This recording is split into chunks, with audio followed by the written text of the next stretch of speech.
वो रास्ता नहीं रह गया। तो आज चारों तरफ जिधर भी देखो उधर भी हाहाकार चित्कार मचा हुआ है। जिधर भी देखो उधर सारे मार्ग बंद पड़े हुए हैं। जिधर भी देखो उधर पाप की अधिकता बढ़ती ही जा रही है। अब इस मृतलोक में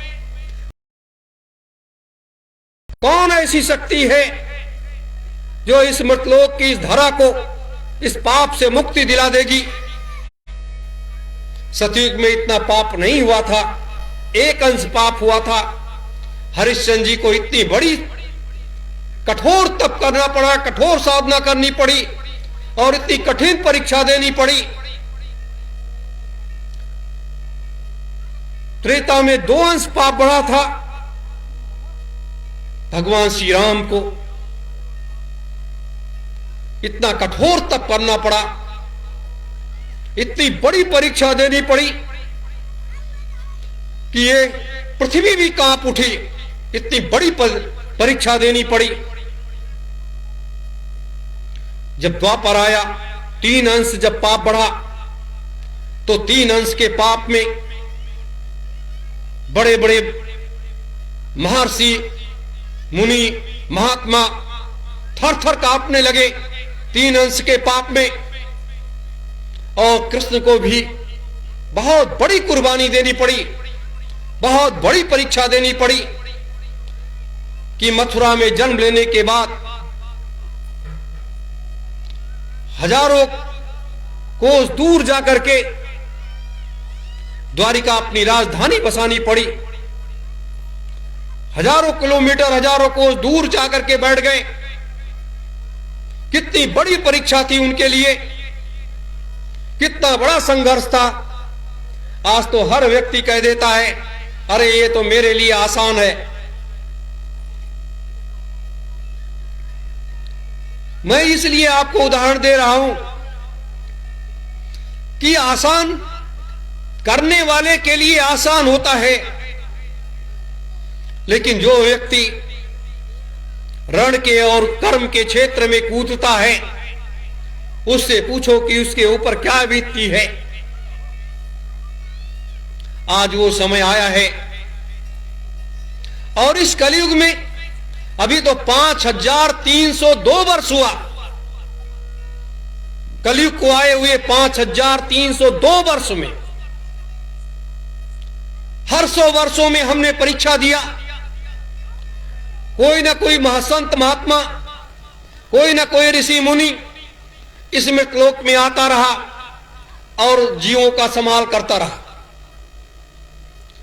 जैसे हम कहते हैं ईसा मसीह जी आए, मोहम्मद साहब आए, नानक साहब आए, पलटू साहब आए, कबीर साहब आए, बुद्ध जी आए, यानी ऐसे करके हजारों संतों का उदाहरण है। इस कलयुग में, इसी कलयुग में हजारों महात्मा इसको संभालने में लग गए और तब भी इसको संभाल नहीं पाए। सतलोक से स्वयं परम पुरुष जिन्हें हम परम पिता कहते हैं, जिन्हें हम सतपुरुष भगवान कहते हैं, जिन्हें हम गुरु कहते हैं, जिन्हें हम अनामी धाम से आया हुआ महाप्रभु कहते हैं, उनको भी इस मृतलोक में आना पड़ा। उनको भी इस मृतलोक में आना पड़ा। आप बताइए,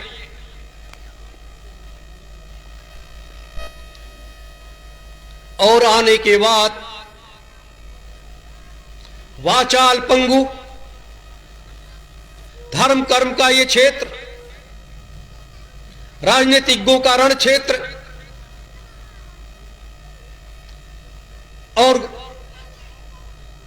और शिष्यों का एक मान मर्दन का वो मार्ग, जिसमें 60 वर्षों में भी पूज्य गुरुदेव को भी उलझ जाना पड़ा, पूज्य गुरुदेव को भी उलझ जाना पड़ा। और उलझ करके उन्होंने उस मार्ग को तय कर लिया, उस मार्ग को तय किया जो कभी वो अपने बच्चे बच्चियों के बल से इस दुनिया की व्यवस्था को बदल डालना चाहते थे और एक ऐसा इतना बड़ा श्रेय देना चाहते थे। लेकिन कलिकाल की वो महिमा और कलयुग का दर्पण वो उसको सत्य नहीं होने दिया और वहां पर भी वो दर्पण भी धुंधला दिखाई देने लगा।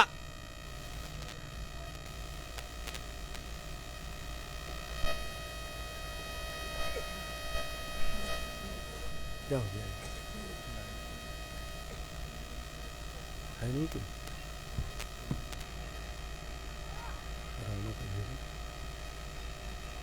राना है नहीं,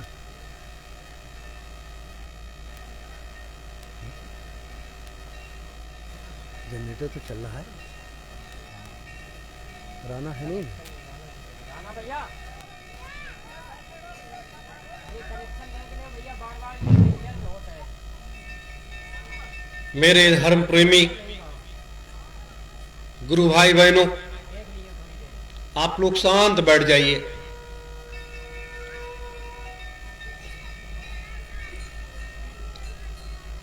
उनको भी अपने मार्ग को बदल देना पड़ा और जाकर के कहां बैठ गए।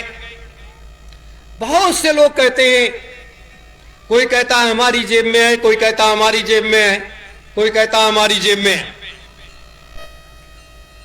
महात्मा या महापुरुष या अनामी धाम का वो महाप्रभु किसी के जेब में नहीं रह सकता, उसको कोई भी अपनी जेब में नहीं बैठा सकता।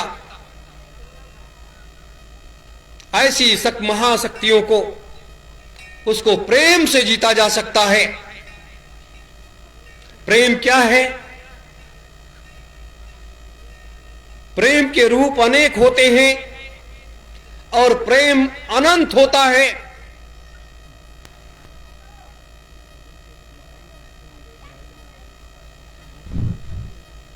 और वो अनंत का प्रेम एक ऐसा प्रेम होता है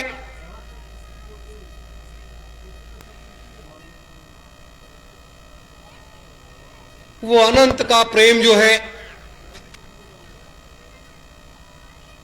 कि गुरु और शिष्य में कैसे वो प्रेम होता है, उसको इन आंखों से आप नहीं देख सकते। इन आंखों से अगर आप देखना चाहो, इन आंखों से हम संसार की इन सारी वस्तुओं को देख सकते हैं। ये पेड़ पौधे, ये पशु पक्षी, ये जीव जंतु, ये नदी नाले, ये मकान, ये परिवार, ये नाते रिश्तेदार, ये घर, ये सब कुछ हम देख सकते हैं इन आंखों से। लेकिन उस प्रेम को देखने के लिए, उस प्रेम को देखने के लिए हमें जरूरत है, इस तीसरे नेत्र की आवश्यकता होती है, जिसे हम थर्ड आई कहते हैं। जब इसे आप खोल लोगे, इसे जब आप खोल लोगे, तब आप अपने गुरु को पहचान जाओगे कि वो कौन सी शक्ति है, वो क्या है, उसके पास कितना बड़ा पावर वो लेकर के इस मृतलोक में आया है। तब आप पहचान पाओगे, वैसे नहीं। हर युगों में तो आज जब वो सिद्धाश्रम में जाकर के बैठ गए, काल और दयाल दोनों महाशक्तियां अपने उस कार्ययुद्ध की तरफ आगे बढ़ गए और वहां से पूरी दुनिया की व्यवस्था को संचालन करने का मार्ग प्रशस्त कर लिया। क्या है कोई ऐसा? आज हम देश के राजनेताओं में देखते हैं कि ये हमारे देश के राजनेता, ये हमारे देश का या दुनिया का ये भला कर देंगे। हम देश के वाय रूपी तमाम साधु संतों को देखते हैं कि ये हमारे देश का या हमारे समाज का या हमारे परिवार का ये भला कर देंगे। नहीं, इनसे भला होने वाला नहीं है। भला किससे होगा? भला उन महान शक्तियों से होगा जो इस मृतलोक में स्वयं चल करके आई हैं। उनसे इस मृतलोक का भला होगा, उनसे ये व्यवस्था बदलेगी, उनसे ये व्यवस्था सुधरेगी। वैसे नहीं, वैसे नहीं। आपने देखा, हमने भी देखा, आपने देखा, सबने देखा कि अपने गुरुदेव ने 60 वर्षों तक अथक मेहनत किया इस व्यवस्था को, दुनिया की व्यवस्था को सुधारने के लिए। इतनी ऊंचे रूहानी सत्संग को सुनाया, इतना बड़ा मार्ग बताया। वो नाम रूपी दान जिसे हम नामदान कहते हैं, सुमिरन, ध्यान और भजन का वो खुलेआम वो मार्ग बताया, जिसमें हम भाव विह्वल हो गए। लेकिन हम उस पथ के राही न बन पाए, हम उस पथ के राही न बन पाए। मेरे धर्म प्रेमी गुरु भाई बहनों, अगर उस पथ के राही बन जाते तो आज इन चीजों की आवश्यकता ही नहीं थी। इसीलिए कहा गया है कि परमात्मा सब कुछ जानता है, वो पहले से जानता है कि कब मुझे क्या करना है और आगे कब क्या होगा। वैसे आज जिस भूमि पर हम आप सब बैठे हैं, ये पूर्व से तो निर्धारित है। आज के 3000 वर्ष पहले, ये मैं आपको कई बार बताया हूं, कुछ नए लोग आए, फिर मैं बता रहा हूं आपको कि आज के 3000 वर्ष पहले जब ये व्यवस्था ब्रह्मा विष्णु महेश ने विचार किया, विचार करने लगे कि आगे जब कलिकाल भयंकर रूप धारण करेगा, उस समय शक्तियों की आवश्यकता होगी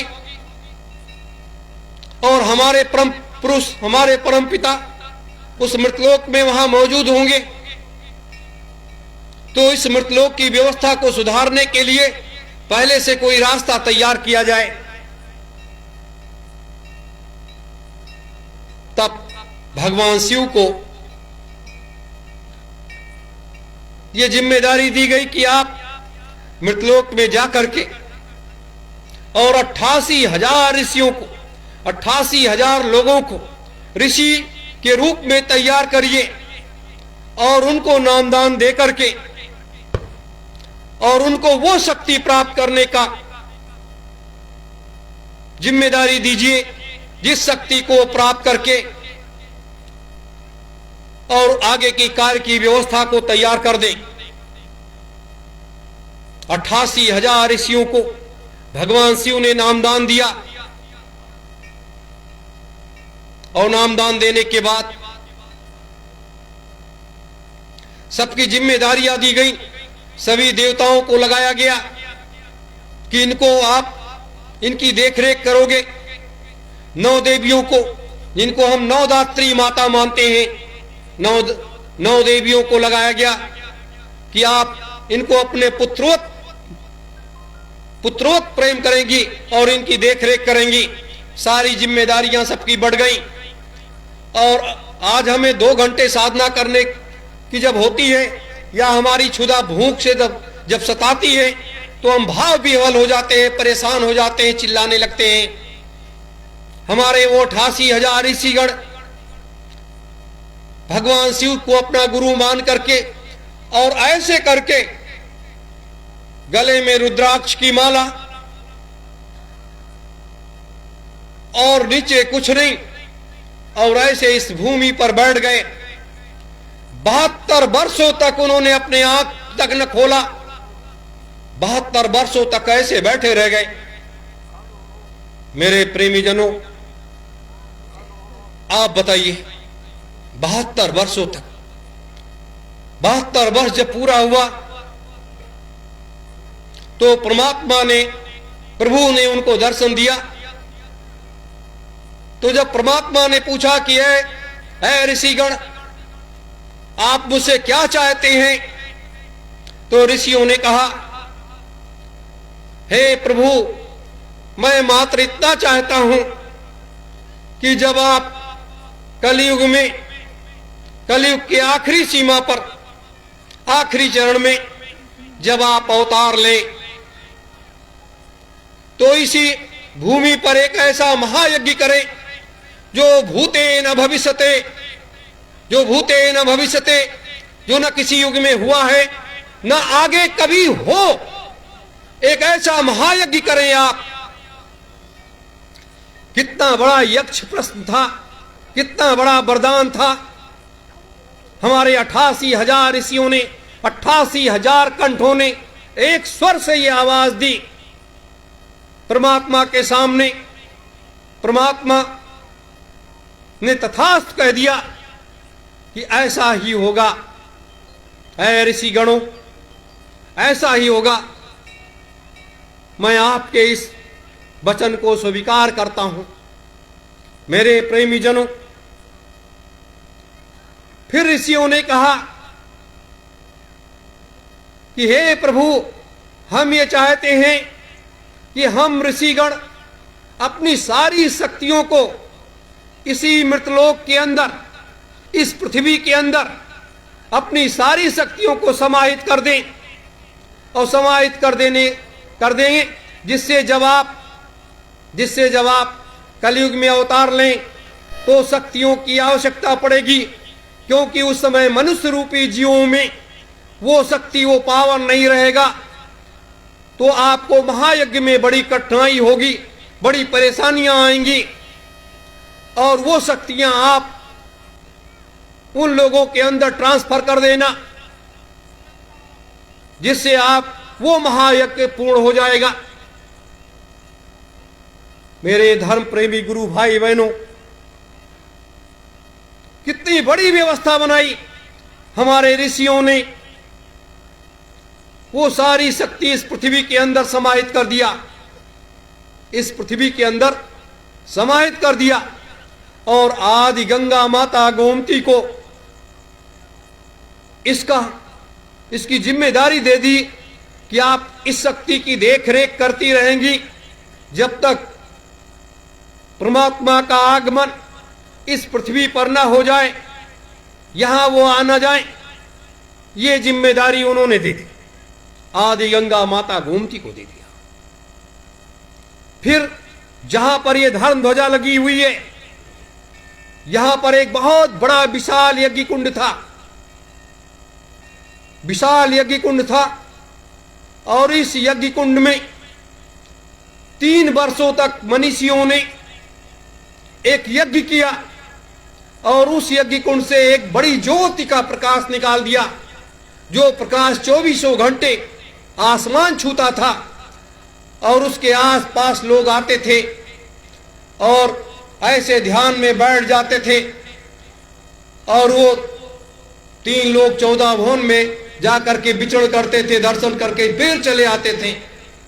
सीधे उनका तीसरा नेत्र खुल जाता था। इतनी बड़ी ताकत यहां पर थी, इतनी बड़ी व्यवस्था थी यहां पर। हमारे उन 88,000 ऋषियों ने तैयार किया था। लेकिन जब मुगलिया सल्तनत आई, कुछ क्रूर शासक आए बने, उसमें उस ज्योति को बुझाने के लिए हर संभव प्रयास किया। तमाम जीव जंतु, पशु पक्षी काट करके डाले जाने लगे। सालों ये क्रम चला। अंत में उन्होंने पंडितों से पूछा, उन्होंने मार्ग बता दिया कि नग्न स्थिति में अगर देवियों को खड़ा कर दिया जाए तो ये ज्योत बुझ जाएगी। और अब वैसा ही औरंगजेब ने किया और ये ज्योत बुझ गई। मेरे धर्म प्रेमी गुरु भाई बहनों, आज लोग कहते हैं कि अरे यहां पर महायज्ञ होगा, वहां पर होगा, वहां पर होगा, वहां पर होगा। उस चौथे महायज्ञ का लोग तकहरा तक नहीं जानते कि काका गागा अंगा क्या उसमें है और किस लिए इतना बड़ा महायज्ञ होने की तैयारी हो रही है, कितनी बड़ी व्यवस्था हो रही है, इसके बारे में जानना बड़ा कठिन काम है। ये एक साधक के लिए एक बड़ा पुण्य होता है मेरे प्रेमी जनों। इसलिए मैं आप सबों से इसलिए इसको बता रहा हूं कि आने वाला समय एक बृहद रूप धारण करने जा रहा है, जो पूरे संसार को अपने आवेग में लेने जा रहा है और पूरे संसार को जगाने का काम आपका है, हमारा है, आपका है। तो ये क्रम अनवरत चल रहा है। ये क्रम जो है ये अनवरत चलता जा रहा है, चलता जा रहा है। आज जो कुछ हम देख रहे हैं यह इस निमिषा की इस भूमि पर वेदव्यास जी ने बैठ करके वेदों की रचना किया। राजा परीक्षित को सुखदेव महाराज ने भागवत सुनाया। बड़े बड़े महर्षि, बड़े बड़े ऋषि आकर के यहां पर उन्होंने कठोर तप किया। तो ऐसे समय में, ऐसे दौर में, और जब ये शक्तियां आती हैं, आजादी के वो महानायक नेताजी सुभाष चंद्र बोस ने भी काफी समय इस निमिषा की भूमि पर बिताया। तो क्यों बिताया उसका भी कारण है। हर जगह, हर स्थान महत्वपूर्ण होता है, लेकिन कुछ ऐसे स्थान होते हैं जो बहुत महत्वपूर्ण होते हैं। कुछ ऐसे स्थान होते हैं जो बहुत महत्वपूर्ण होते हैं मेरे प्रेमी जनों। इसलिए इस महत्वपूर्ण की विद्या, महत्वपूर्णता का मार्ग हमें आपको अपने स्तर से सीखना होता है। तो ये मैंने आपको इसलिए बताया कि कितने कितने पापड़ बेलने के बाद आप इस तपोभूमि पर आकर के बैठे। आप कितने पापड़ बेलने के बाद आप अपने उस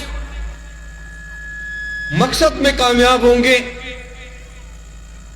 जिस कामयाबी का ताना बाना बुना जा रहा है, जिस कामयाबी का ताना बाना बुना जा रहा है। आज सुबह जब अपने लोग धर्म ध्वजा पर बैठे हुए थे, बड़ा अच्छा लगा वो दृश्य देख करके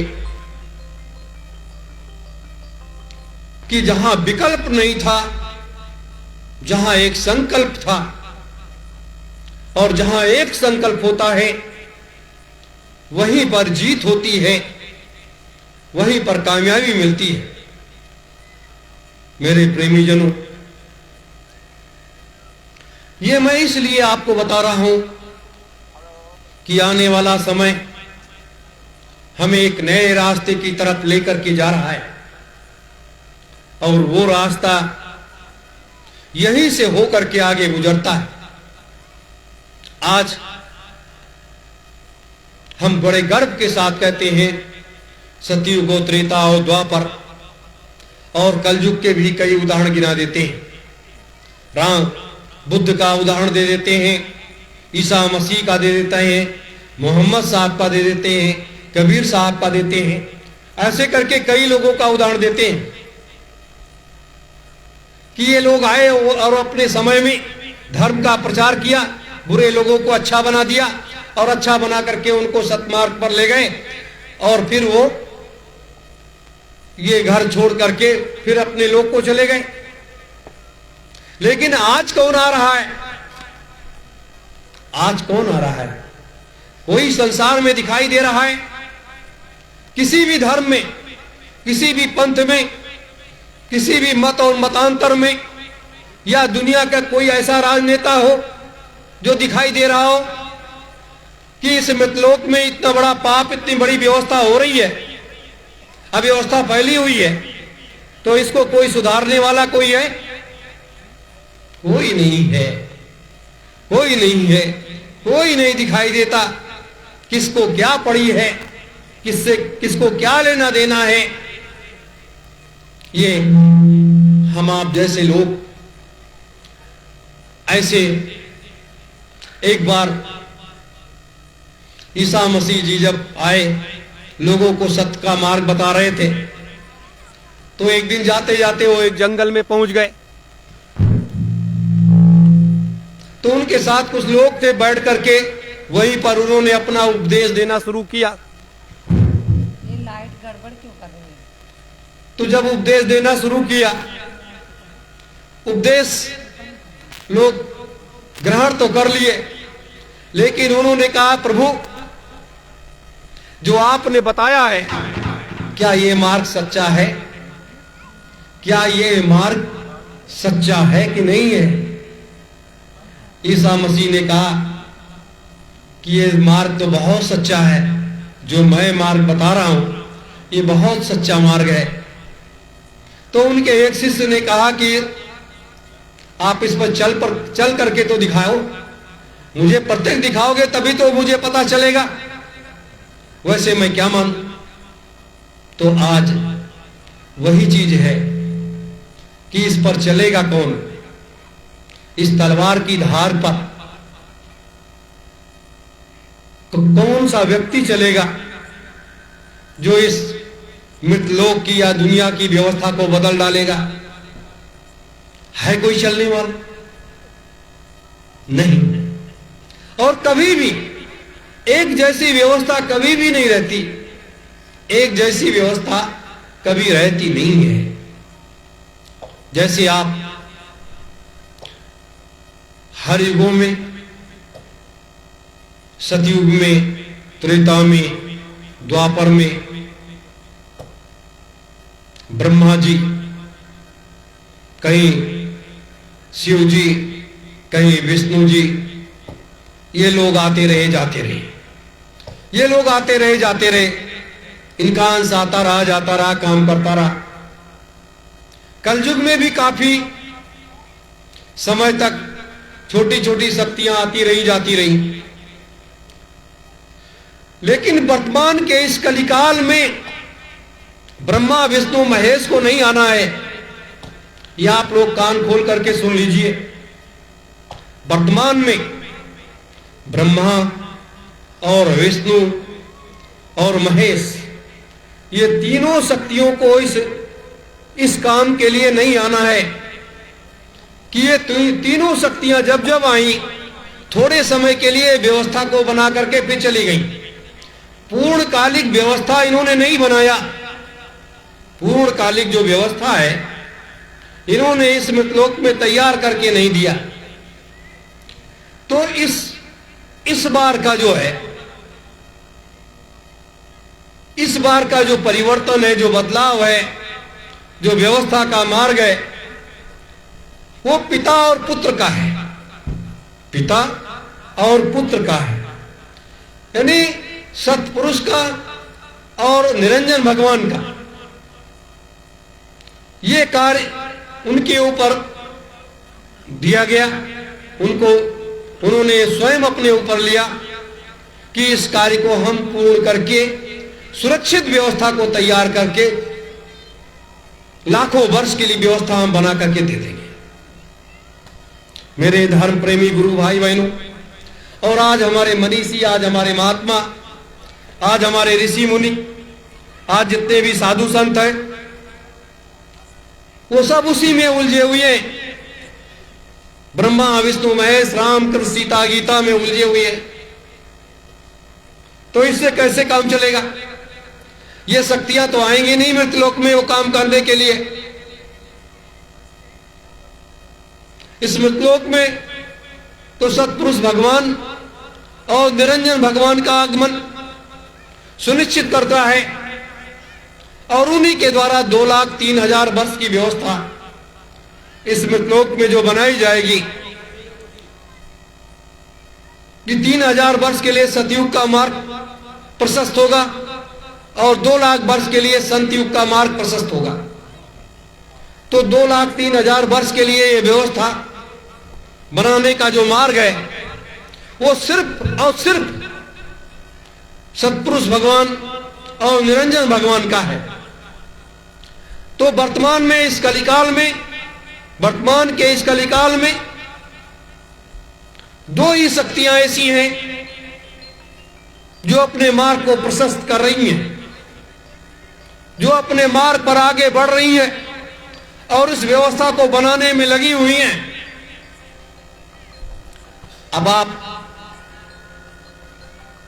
क्या कहोगे, या तमाम धर्मावलंबी लोग क्या कहेंगे, और जो लोग मंच पर बैठ करके कोई सतलोक का वर्णन करता है, कोई विष्णु लोक का वर्णन करता है, कोई ब्रह्मलोक का वर्णन करता है,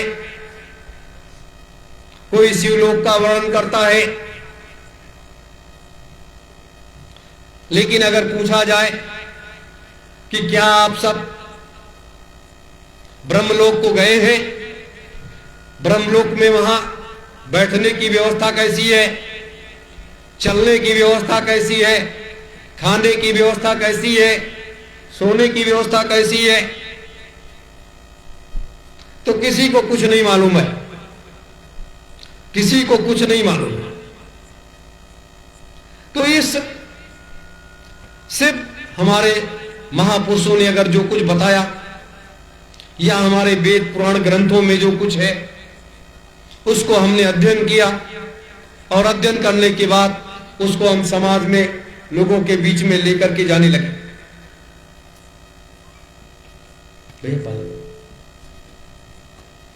लेकर के जाने लगे, उसको हमने आपको परोस दिया, उन्होंने आपको उनको परोस दिया, उन्होंने उनको परोस दिया, सबको ये चीज मिलती चली गई बस। तो यह सब एक बड़ी वैसी व्यवस्था है। लेकिन मेरा कहना है कि जिस चीज को देख लो, जिस चीज को जान लो, जिस चीज को समझ लो, उसी में खास करके हमें लोगों को बताने में और आसानी होती है। अगर हमने उसे देखा नहीं, सुना नहीं, जाना नहीं, तो हम उसे बताने के अधिकारी नहीं होते। मेरे प्रेमीजनों, मैं आपको इस मार्ग पे क्यों लेकर के जा रहा हूं, क्योंकि मैं जानता हूं कि ये आर्यावर्त, ये भारतवर्ष, ये महात्माओं की भूमि है, ऋषियों की भूमि है और कर्मयोगियों की भूमि है। ये कर्मयोगियों की भी भूमि है, और यहां पर जैसा आप रास्ता तैयार कर लोगे वैसा आप उस रास्ते पर चल पड़ोगे। तो आज हम लोगों ने अपने गुरु के आदेश से एक ये रास्ता तैयार किया है। ये रास्ता है जिस रास्ते पर हम आप सब लोग चल रहे हैं, और ये रास्ता चलते चलते व्यक्ति को मंजिल मिल जाती है। राम अगर जंगल को गए तो उनको अपनी मंजिल मिल गई, कृष्ण अगर द्वारिका को गए तो उनको अपनी मंजिल मिल गई, बुद्ध अगर राजपाट छोड़ करके गए तो उनको अपनी मंजिल मिल गई, सबको अपनी अपनी मंजिल मिल गई। तो आपको भी अपनी मंजिल मिल जाएगी, आपको भी अपनी मंजिल मिल जाएगी। ऐसी बात नहीं है। मेरे धर्म प्रेमी गुरु भाई बहनों, इसी क्रम में थोड़ी सी बात मैं और करूंगा। जन्म और मृत्यु, जैसे अभी अपने संगत में एक बड़े कर्मठ और त्यागी व्यक्ति थे भाई नेत्रपाल जी और भाई राम बाबू जी। एक दुर्घटना हुई और वो दोनों हमारे बीच से, अपने बीच से चले गए। चले जाने के बाद ये समाचार जैसे फैला, हम आप सबको दुख हुआ, अपार दुख हुआ। कि हमारे आपके दाहिने और बाएं अंग जो थे वो अपनों से दूर जा चुके हैं। यह हाड़ मांस का शरीर ये यही रह गया और उनकी जीवात्मा अपने गुरु के श्री चरणों में जाकर के लौट गई। ये जीवात्मा अपने गुरु के श्री चरणों में जाकर के लौट गई। अब लौट जाने के बाद ये तो मृत्यु का खेल है, ये तो माया रूपी एक आवरण है जिस आवरण को हम सब लोग ओढ़े हुए हैं, और ये आवरण हटता नहीं। जब तक हटता नहीं तब तक हमें इसमें बैठी हुई जीवात्मा भी नहीं दिखाई देती ना। हम इसके अंदर ये नहीं जानते कि हमारी जीवात्मा कहां पर बैठी हुई है और वो किस तरीके से हमारे इस शरीर को चला रही है। लेकिन वो चीज निकल गई, शरीर शांत पड़ गया और परिवार के लोगों ने ले जाकर के शमशान घाट पर उसे जला करके खाक कर दिया, क्योंकि उस हाड़ मांस के शरीर को, उस पार्थिव शरीर को रखा तो जा नहीं सकता है, और जब रखा नहीं जा सकता तो उसको हमारे हिंदू धर्म के हिसाब से लोग यही करते हैं कि उसको जला करके खाक कर देते हैं, इस मिट्टी में मिला देते हैं। मेरे धर्म प्रेमी गुरु भाई बहनों, तो यह इस मृतलोक का एक कर्म का मार्ग है। आज कभी कभी जब हम लोग इस प्रांगण में घूमते हैं तो एक झटके में याद आती है कि यहां इस पेड़ के नीचे खड़े होकर के हम लोग बात करते थे, यहां बैठ करके बात करते थे, और यहां बैठ करके साथ में भोजन करते थे, यहां ये करते थे। तो ये सिर्फ यादें रह जाती हैं।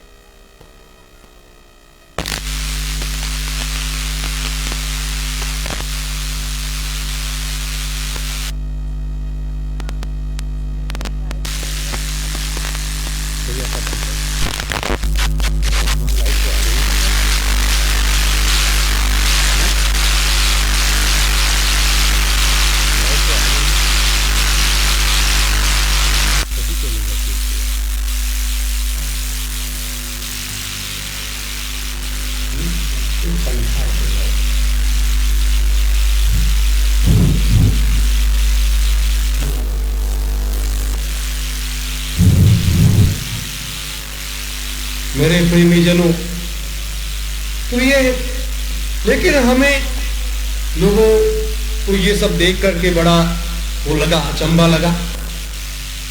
लेकिन हम मालिक से अरदास किया, प्रार्थना किया कि एक संकल्प भी होता है कि मैं तो क्या काम करने आया था और समय के पहले मैं चला गया। तो ये चीजें जिसे हम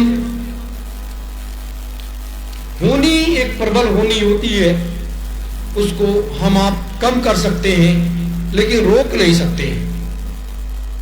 कम कर सकते हैं लेकिन उसे रोक नहीं सकते। मेरे धर्म प्रेमी गुरु भाई बहनों, यह जैसे जैसे जैसे जैसे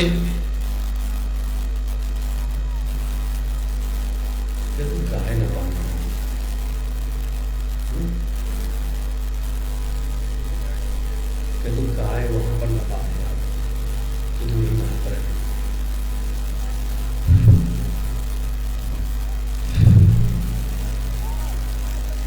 सत्योम जय गुरुदेवाय नमः। सत्योम जय गुरुदेवाय नमः।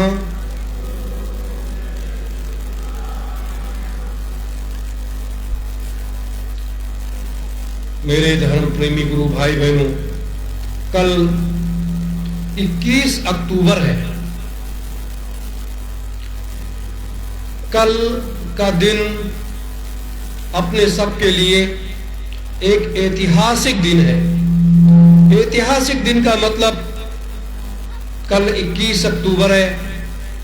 21 अक्टूबर 1943 को महानायक नेताजी सुभाष चंद्र बोस जी ने आजाद हिंद सरकार का स्थापना किया था। आजाद हिंद सरकार का स्थापना किया था और भारतीय सुभाष सेना का पूर्ण रूप से राजनीतिक समावेश भी 21 अक्टूबर 2003 को हुआ और यह युग परिवर्तन सतयुग स्थापना महायज्ञ की धर्म ध्वजा की जो तिथि थी ये भी 21 अक्टूबर 2020 को हुआ।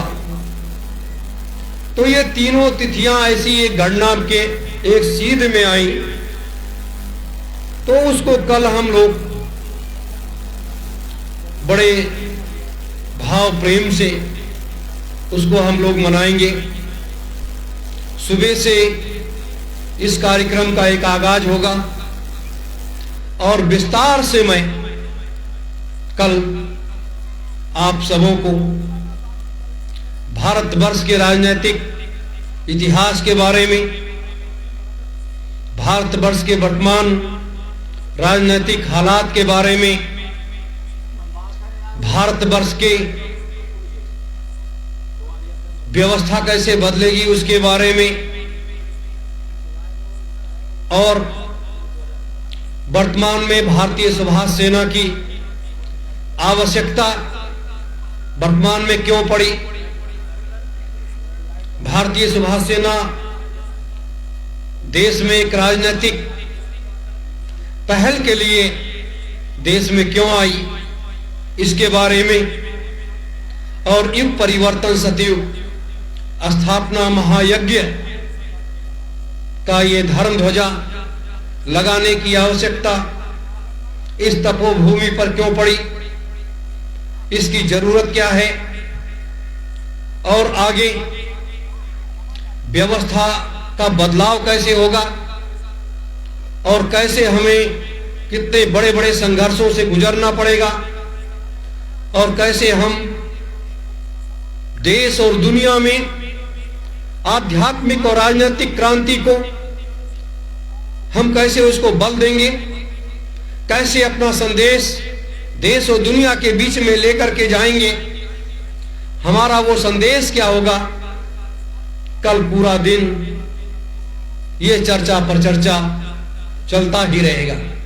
कल आपका भरपूर पूरा दिन, जैसे आज अपने लोग सभी लोग अपने अपने कामों में लगे थे, ये सांध्य वेला का थोड़ा समय आप लोगों के बीच में मिला है आपको बताने का। और कल परसों के मौसम के हालात को देखते हुए भारी संख्या में लोगों को रोकना पड़ा, लोग नहीं आ पाए, उनको मना करना पड़ा। लेकिन ये कार्यक्रम छोटे स्तर पर ही, लेकिन ये कार्यक्रम का आयोजन किया गया। मेरे प्रेमीजनों,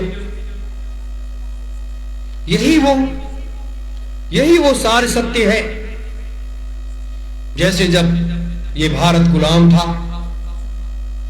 अंग्रेजों को भगाने के लिए हमारे आप सबके घरों से लोग निकल गए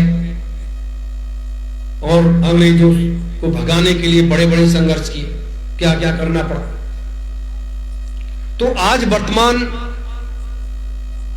वर्तमान जो है, वर्तमान का हम कैसे मुकाबला करें, कैसे क्या करें, उसके बारे में हमें आपको जानने की आवश्यकता है।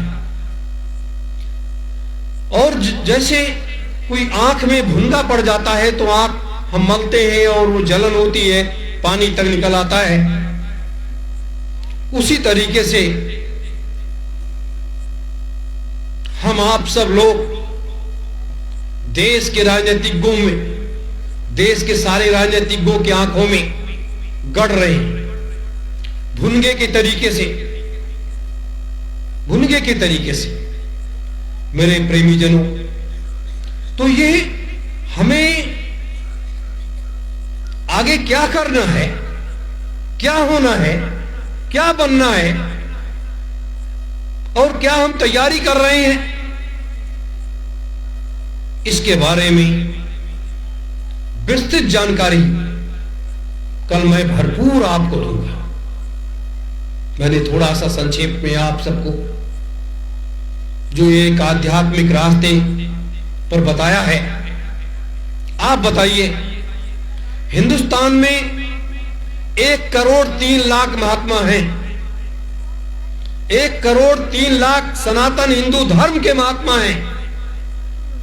जैन धर्म, बौद्ध धर्म, यहूदी धर्म, फारसी धर्म, सिख धर्म, तमाम धर्म पंथ हो रहे हैं, लेकिन 1,03,00,000 महात्मा ही मिलकर के भारतवर्ष से बूचड़खाने नहीं खत्म करा पा रहे हैं। दूसरी चीज, शराब नहीं बंद कर पा रहे हैं। अपना जय गुरुदेव परिवार स्वामी जी महाराज के आदेश से जंगलों में, पहाड़ों पर, गांव-गांव, कस्बों बाबा जी का कहना है शाकाहारी रहना है। बाबा जी का कहना है शाकाहारी रहना है, लेकिन बाबा जी का यह कहना नहीं है कि शराबी और मांसाहारी भी बनना है। ये तो बाबा जी का कहना नहीं है। तो आज पूरे हिंदुस्तान में चप्पे चप्पे पर यह आवाज गूंजने के बाद अपने ही प्रेमी जन, कोई समाजवादी पार्टी के साथ, कोई बहुजन समाज पार्टी के साथ, कोई कांग्रेस वालों के साथ, कोई भारतीय जनता पार्टी के साथ। क्यों? ये लोग तो सबसे बड़े शराब के ठेकेदार, ये लोग सबसे बड़े मांस के ठेकेदार, ये लोग सबसे बड़े शराब के फैक्ट्रियां चलवाते हैं, ये लोग सबसे बड़े मांस बूचड़खाने की फैक्ट्रियां चलवाते हैं। तो हम शाकाहारी कहां? हम शाकाहारी क्यों? हम बाबा जी के प्रेमी क्यों? हम साधु संतों के संन्यास प्रेमी क्यों? तो इसलिए सतयुग तीर्थ पर बैठ करके मैंने यह निर्णय लिया है कि जितने भी साधु संत धर्मावलंबी लोग जितने हैं, वो लोग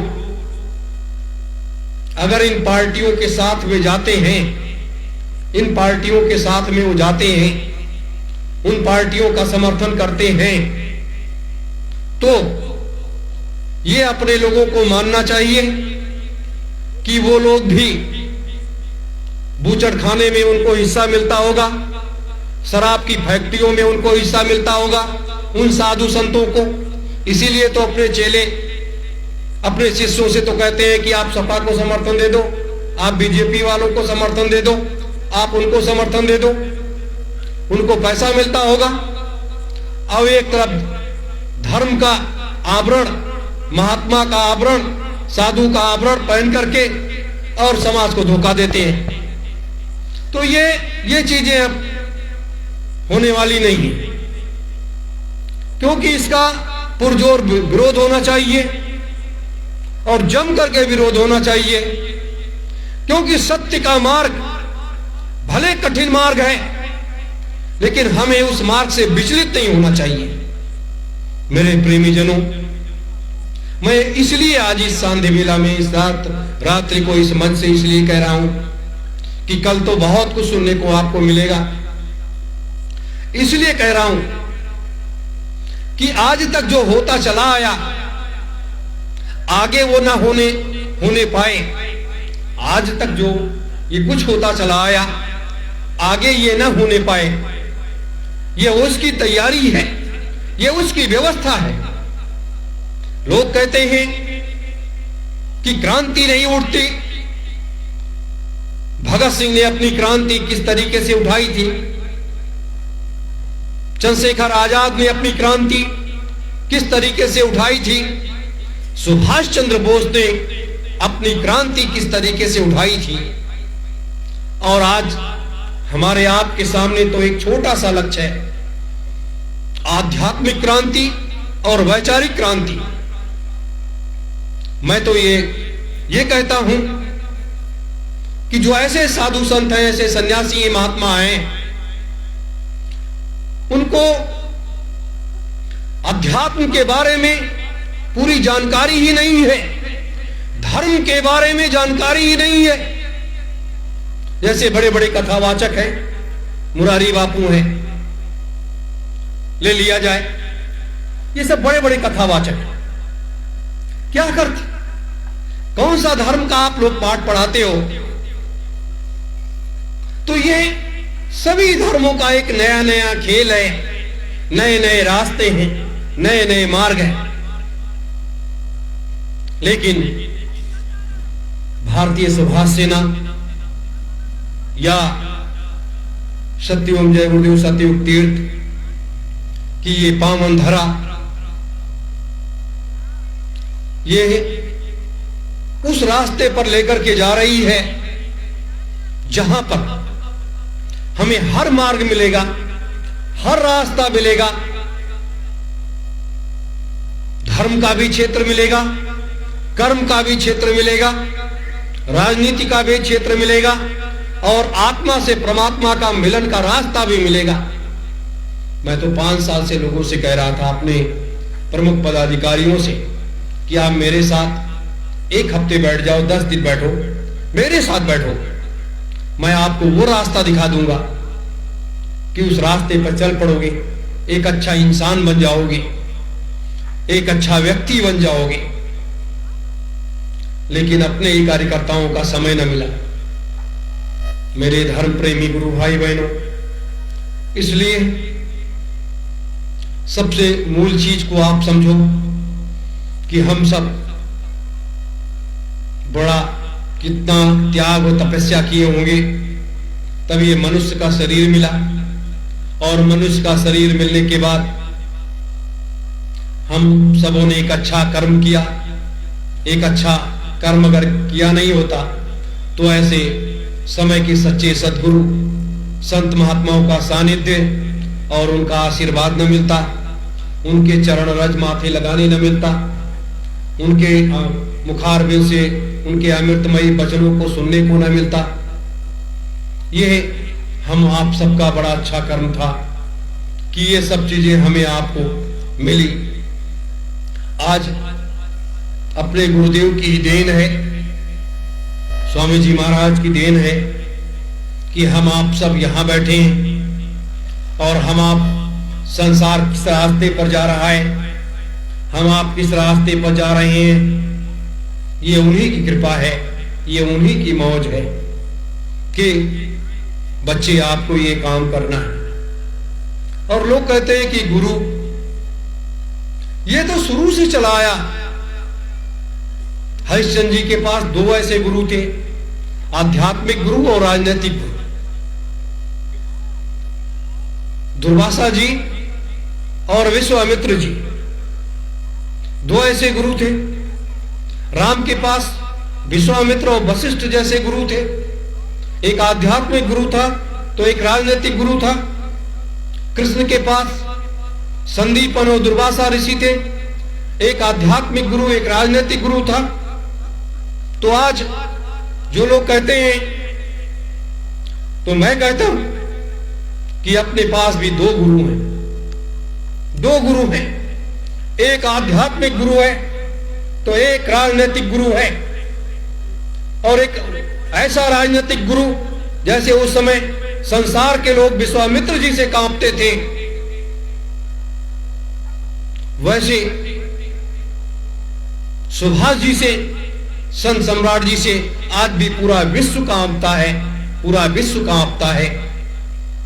तो ये तो बड़ा सौभाग्य की बात है। मेरी माताएं, बहनें, बच्चियां इतने विपरीत मौसम में भी समय निकाल करके वो आई। उनके अंदर भी एक लालसा है, जिज्ञासा है। लेकिन जिस आनंद का